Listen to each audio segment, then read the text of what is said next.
La fam al tercer món en relació al canvi climàtic és el tema que s'ha triat aquest any per celebrar el Dia Mundial de l'Alimentació de 2008.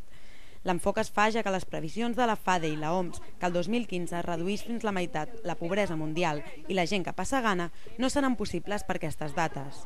De fet, el canvi climàtic pot resultar negatiu i contribuir a augmentar la fam a nivell mundial.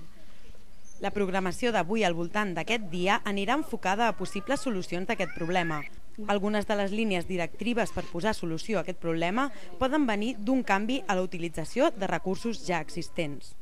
Ens trobem en una situació en què els ingredients o aliments bàsics que fins ara eren una mica com de subsistència, que havien sigut sempre els cereals, estan amb un preu realment que s'està encarint, i llavors com pot afectar també el tema dels biocombustibles, que s'estan fent servir aquesta matèria prima que també pot suplir o portar una part de solució a la fam al món, i en canvi s'està destinant a altres efectes, com pot ser la producció de biocombustible.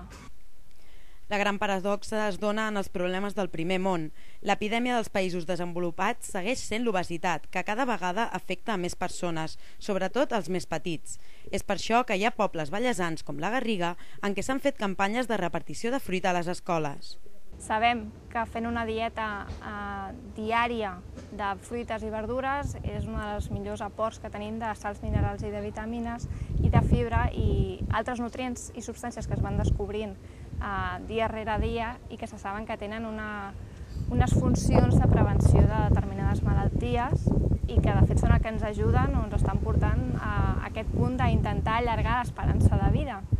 L'obesitat també ve provocada per la disminució del consum de productes com ara la fruita o la verdura.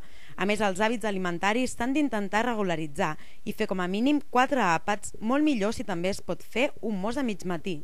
Perquè bé, així estem proporcionant durant tot el dia allò que necessita el cos i a més evitem passar llargs períodes sense menjar res que el que ens porten és a tenir més gana i per tant en el següent àpat menjar molt més i aportar-li més al cos del que en aquell moment està necessitant. I és quan arribem als problemes aquests de sobrepès, d'obesitat o d'algun excés d'algun nutrient en concret.